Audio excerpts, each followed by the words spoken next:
Alors, qu'est-ce qui se passe? Qu'est-ce qui se passe? Qu'est-ce qui se passe? Il se passe que je vais faire quelques centaines de kilomètres. Elle est belle la journée sur la route. Oh là là, je suis content. 1200. On voit mieux à la caméra, j'ai l'impression qu'en vrai. Pour aller essayer de sauver la mise aux collègues. Eh ben on arrive à Nice. C'est un truc de dingue ça. Ce n'est pas la première fois, ça ne sera pas la dernière fois. Quand on est sur un nouveau modèle qu'on n'a jamais pratiqué, on peut trouver des embûches.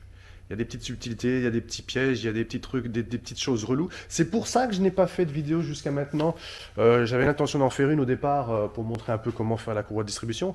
Mais je ne l'ai pas fait. Pourquoi? Parce que déjà, si des professionnels rencontrent des obstacles, je ne vous parle pas des particuliers, quoi. Ça ne s'arrange pas. C'est le carnage. Rentrée de nuit par pluie battante. C'est pas anodin une courroie de distribution. J'ai déjà été contacté plusieurs fois par des gens qui ont finalement eu leur voiture vue immobilisée pendant 1 mois, 2 mois, voire 3 mois. Il y a beaucoup d'endroits où il n'y a pas beaucoup de place, c'est vraiment fastidieux. En fait, c'est ingrat comme boulot parce que ça demande énormément de patience. C'est sûr que moteur sorti, tu fais ça en un quart d'heure, une demi-heure, enfin je sais pas, ça va assez vite, tu fais le tour du moteur, pouf, pouf, pouf, ça va vite quoi.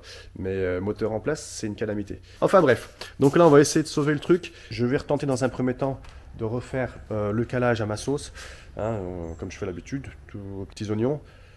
De là, on va tenter de démarrer et voir ce qui se passe, s'il y a toujours un sale bruit.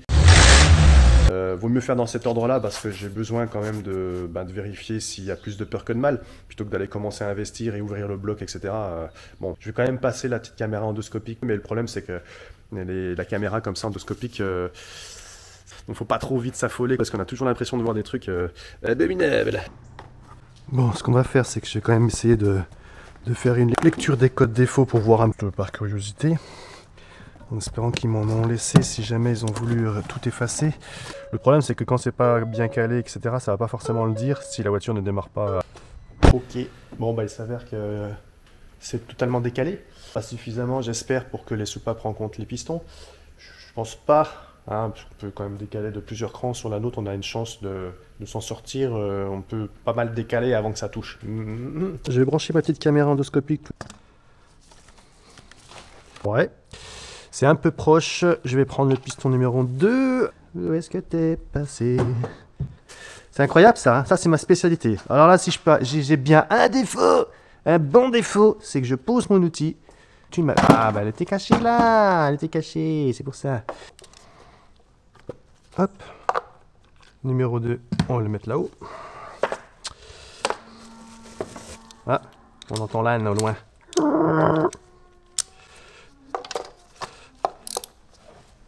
Ah, ça c'est bien ça. Ça c'est bien. Les bougies pas trop serrées. Perfecto. Bon, c'est quand même bien noir. Hein. La combustion elle doit pas être bien bonne. C'est parti. Aïe aïe aïe aïe aïe. J'ai un peu peur quand même. Hein. Ah putain. Ah ouais, non mais là c'est flag hein. Ah, là c'est une belle photo. Là on voit bien. Ouais, il y a contact. Ça doit être très très léger.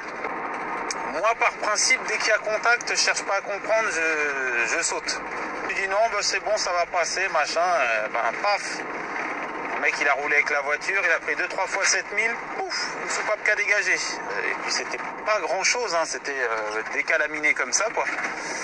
Donc, ouais. Le doute m'habite. Hop là.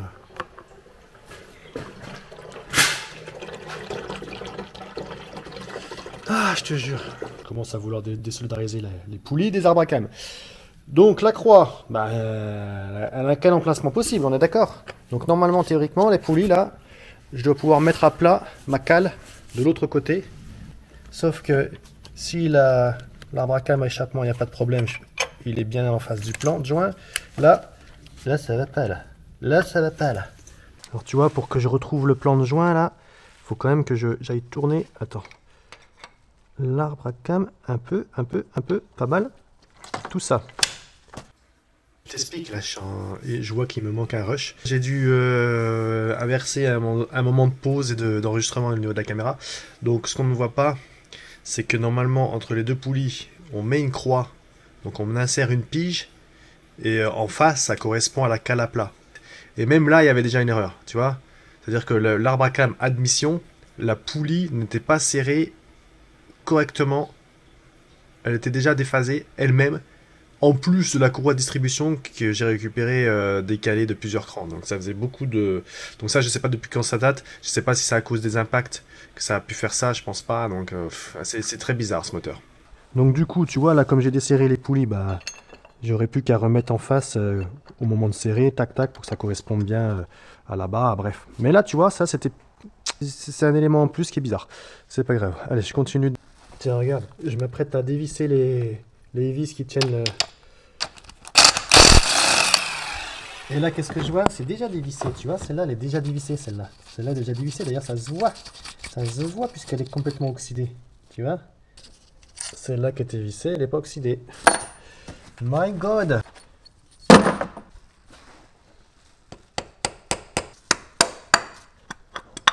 Hop là.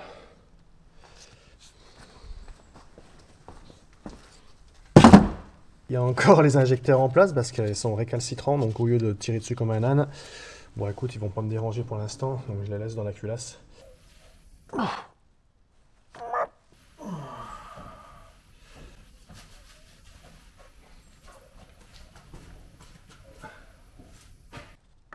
Ok.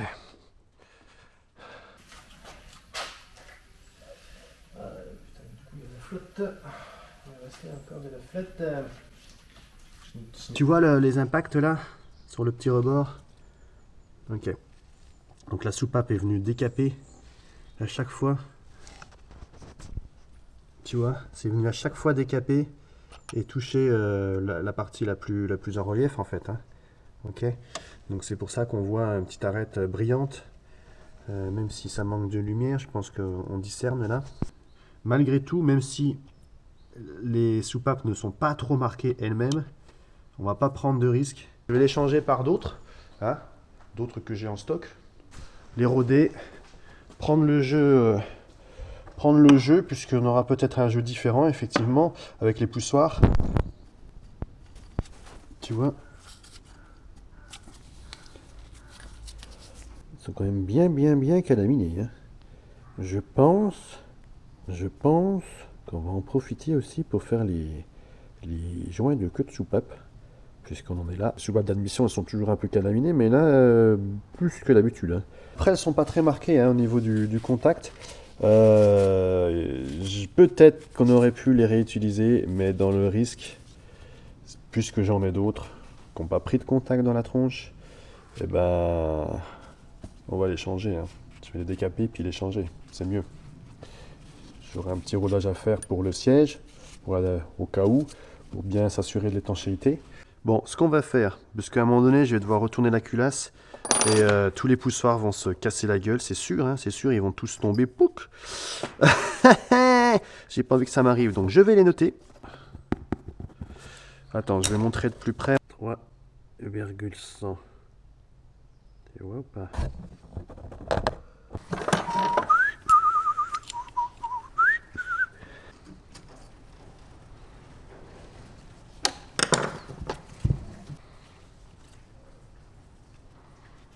Tu vois, hop, et là on va dégager la soupape. Et tu vois, les soupapes d'échappement sont quand même beaucoup moins, sont pas calaminées quoi. Bah, c'est un petit peu noirci, mais vite fait quoi, tu vois. Rien de bien méchant. Yeah. Bon, j'ai commencé à nettoyer, tu vois, les conduits là, la cavité puis les conduits par rapport à la voisine. Yeah. Tu vois la différence? Là c'est bien crade, là c'est bien propre quand même, tu vois, ça brille de l'intérieur. Voilà, quand même mieux que là, toute pleine de calamine. Bon allez, on continue. Ouais, comme par hasard, ça sera pas filmé. Bon, de toute façon, là je retire tout simplement tout ce qui est joint de queue de soupape. Hop. Parce que si on prend un ancien joint et un nouveau joint, on voit tout de suite, attends, je vais décrocher la caméra. Oui, il y en a un qui est bien serré, le bleu qui est bien serré, et l'autre qui est bien distendu. Allez, j'ai retiré toutes ces petites merdes là. Ok, donc là maintenant, finir de nettoyer. Alors, il s'avère que j'ai pas filmé parce que ma caméra était toute floue, dégueulasse. Le rodage avec de la pâte de rodage qui a un grain un petit peu plus important et une pâte plus fine ici pour finaliser. Tu utilises ton bordel là, je te montre. Donc tu mets de la pâte, tu as ta soupape, tu la ventouses et ça tourne par à coup, tu vois, ça la fait tourner, tu vois, mais ça frotte, ça va frotter avec la pâte et bien faire le siège, bien roder le siège entre ici au niveau de la culasse et de ta soupape. D'accord. Ce que je vais faire maintenant, c'est que je vais tout remettre en place pour faire un petit test d'étanchéité de mes soupapes.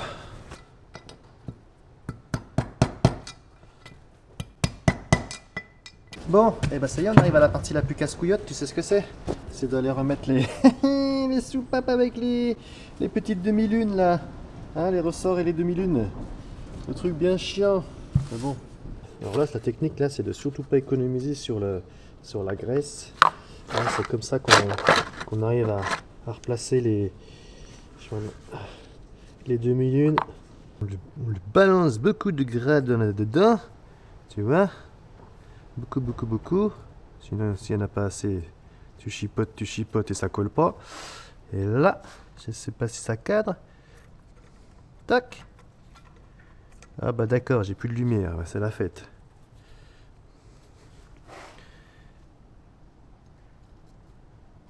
Voilà, c'est mis. Je la mets sur champ comme ça et je remplis mes cavités d'admission parce que c'est surtout celle-là que je voudrais tester. L'idéal serait avec du gazole, mais j'en ai pas, donc je vais mettre de l'huile en zéro. Après, bah, il faudra que je nettoie. Hein. Mais je vais mettre de l'huile comme ça sera bien dégueulasse, bien gras. Et puis on verra si, en laissant toute la nuit, il se passe quelque chose. Mais à mon avis, non, à mon avis, c'est étanche. Puis on verra bien si ça coule. Ah, eh ben, ça fait plaisir, regarde. Ça n'a pas bougé depuis hier. Toujours là.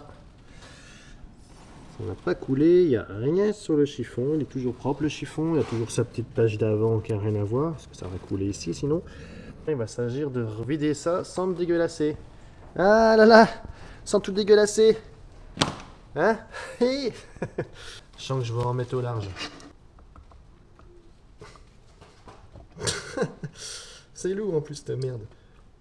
Je suis en train de décaper le bloc là. Alors qu'est-ce que je vais faire? C'est qu'on va en profiter puisqu'on est là pour aller vérifier l'ovalisation. Je pense que des cales de bloc mode seraient les bienvenus. Hein, tant qu'à faire. Les petites fentes là, conception de base. Le haut des chemises est en aluminium avec une petite fente pour laisser passer le refroidissement. Mais ça a tendance à ovaliser en haut des cylindres à cause de cette petite fente. Donc les blocs mode, ce sont des petites lamelles qui s'adaptent parce que la fente n'est pas rectiligne, ne fait pas un angle à 90, hein, c'est une petite pointe. J'ai déjà montré dans d'autres vidéos. On va retailler ça, ça va être long, fastidieux, parce qu'il faut que je retaille dans l'épaisseur pour pouvoir les insérer. Ils vendent aussi des 0,9, mais souvent les 0,9, bah, elles flottent, donc ça sert à rien. Si ça flotte, ça ne sert à rien. Il faut que ça soit rentré très légèrement en force. Pas trop non plus, parce qu'il ne faut pas martyriser le plan en aluminium. D'accord. Mais voilà, là, oui, effectivement, c'est trop. Donc il va falloir que je les taille. Rigole pas. Le bout, de toute façon, ne rentre pas dans la fente, donc c'est pas très grave. Donc du coup, je fais comme ça. C'est pas très drôle, mais bon. Regarde ce que j'ai fait. Ah là là, je te dis pas les bêtises. Attends, on a pas que ça à foutre, mon gars. Hein.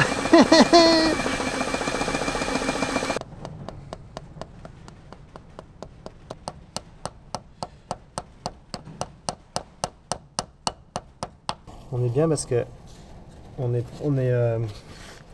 affleurant, mais un tout petit peu en retrait par rapport au plan de joint. On est plutôt pas mal du tout. Deux autres, je te dis pas comment c'est long. Alors ce que je viens de faire là, c'est que je viens de remettre tous les poussoirs, hein, parce que j'avais noté le remplacement. Et je vais donc reprendre le jeu. Le jeu aux soupapes, hein, pour vérifier si j'ai besoin de changer et de combien. Puisque j'ai changé les soupapes.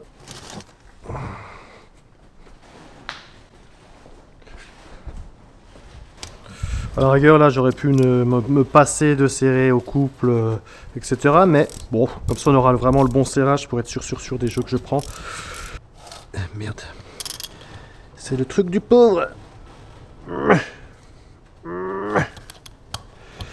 Mais ça marche. Bien. C'est serré. Alors, qu'est-ce qu'on fait maintenant? Ben, on va mettre les cames en face. Donc ça, c'est la levée des soupapes. C'est pas énorme, hein, mais ça suffit. Il faut que le plat, par rapport au poussoir, soit vraiment l'endroit le moins en relief. Le plat, là, à l'arrière, enfin le plat, l'arrondi. Donc là, la 25, elle passe un peu difficilement. La 28 ne passe pas. Et là, la 28, elle passe. Donc il faut que je note tout. Je prends le jeu aux soupapes comme ça. D'accord? Et après, bah, par rapport à la tolérance constructeur, il faudra réajuster. Donc j'ai noté quelques petites choses à changer. 3200, 325, 375. C'est pas mal celui-là. 375. Prendre celui-là. Toujours cette fameuse potion magique. C'est un peu chelou au premier abord parce que ça pourrait avoir tendance à pas vouloir accrocher. Je sais pas s'il y a une pellicule un petit peu grasse sur les feuilles là. Pour éviter que ça oxyde, je sais pas. En l'entendant, sur les feuilles de métal, hein, je parle. En l'entendant, ça adhère parfaitement sur le jointement un peu siliconé de base. Donc ça le renforce, ça rajoute une petite épaisseur. Ce qui est pas mal du tout. Et puis à force de mettre du spray, ça finit par accrocher quand même sur la partie métal.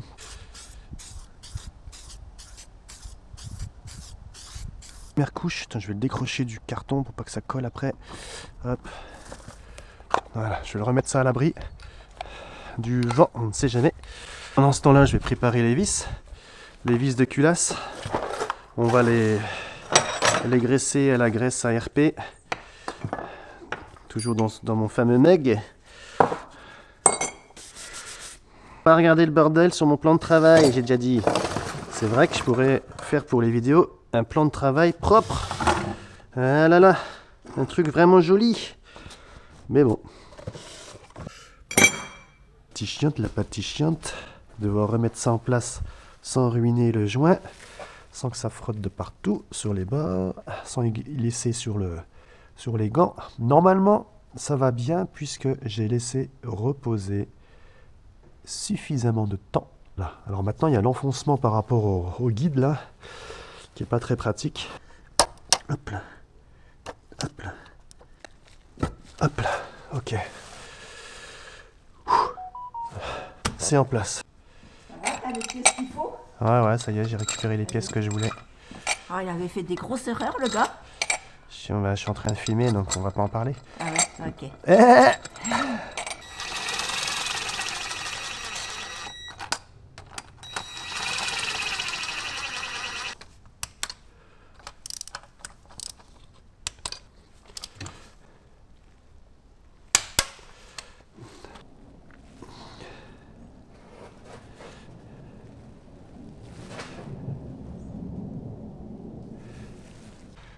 Ah, c'est sûr, ça serait bien d'avoir un bip bip bip bip bip bip bip bip.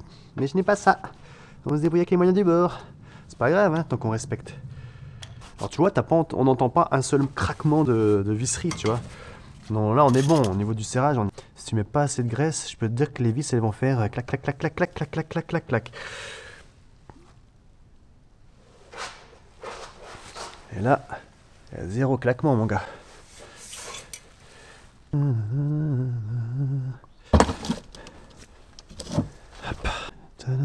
Regardez bien.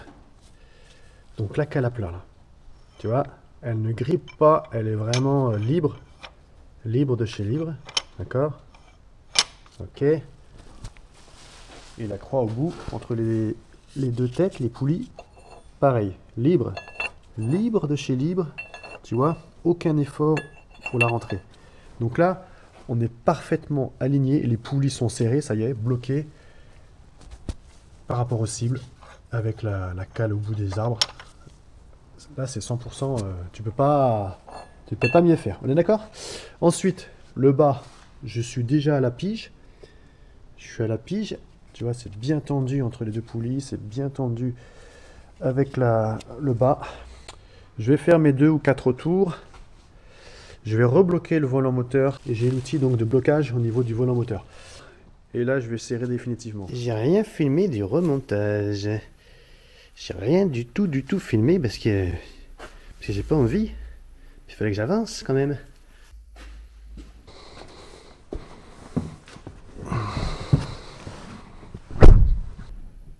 Bon, on va tenter le démarrage, hein, qu'est-ce que je te dise. Même si c'est flippant. Forcément, il va y avoir... Ça va être un peu long parce que tout est absolument vidé au niveau de la rampe d'injection. Déjà, ça cherche à démarrer. Ah bah franchement, ça a démarré assez rapidement. Ah, c'est cool! J'ai pas triché. Je voulais faire, et je vous avoue, et je vous jure, je voulais faire une vidéo. Tu sais, je voulais faire une vidéo. Je voulais faire une vidéo. Qu'est-ce qu'on voit sur Internet et versus la réalité. Parce que tu sais, des fois, quand tu démarres un véhicule, t'es là, il se passe rien et tout. Puis là, bah non, elle a bien manière. Bah écoute, c'est raté, c'est pas grave, je ferai une blague une prochaine fois. Fais pas un bruit chelou, rien, bien, nickel. Un beau bruit.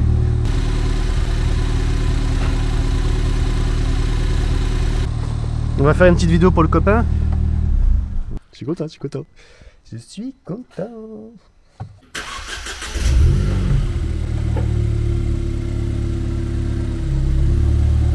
Ah, c'est bien la caméra de recul. Il a la caméra de recul, ça c'est propre. Un petit feulement rauque là au cold start.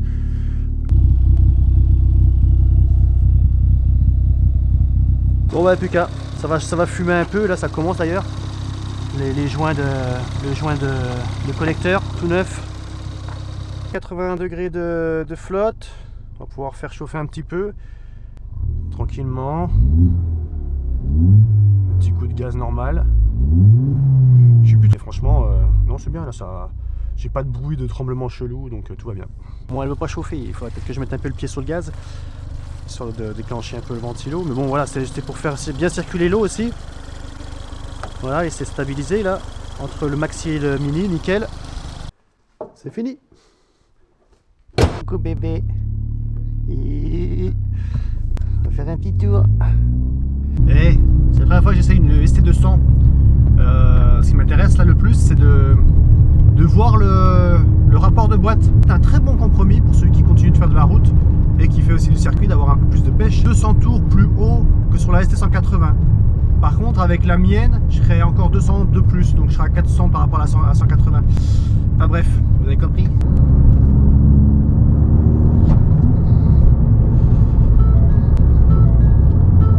J'ai oublié de remettre un truc. Tu sais quoi? Je sais ce que c'est.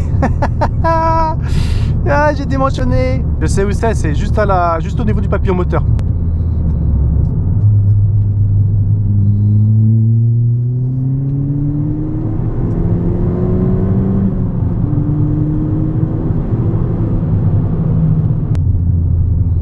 Ça marche. Je vais faire un petit log là.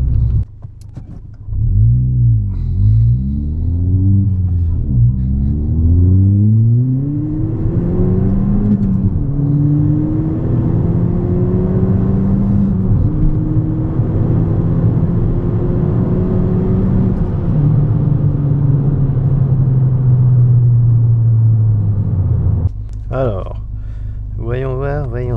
Qu'est-ce que ça donne? Donc 1 bar 5 et ça finit par 1 bar 2. En fait, ce qu'il faut, c'est que je la roule quand même et que je la fasse bien chauffer cette caisse, parce que le problème, il y en a quand même des culassés. Et pour voir s'il y a une défaillance au niveau de l'étanchéité du joint de culasse, il faut la faire chauffer la cocotte. Alors, on va refaire un log là, on va faire une reprise de 3. Alors c'est vrai que les rapports sont courts, hein. C'est vrai que c'est court. Mais pour l'instant, non, c'est bien. Alors là, il va être content, il va récupérer sa voiture, elle marche bien, elle fait pas de bruit chelou, elle prend les tours, enfin voilà. Franchement, c'est cool. C'est cool!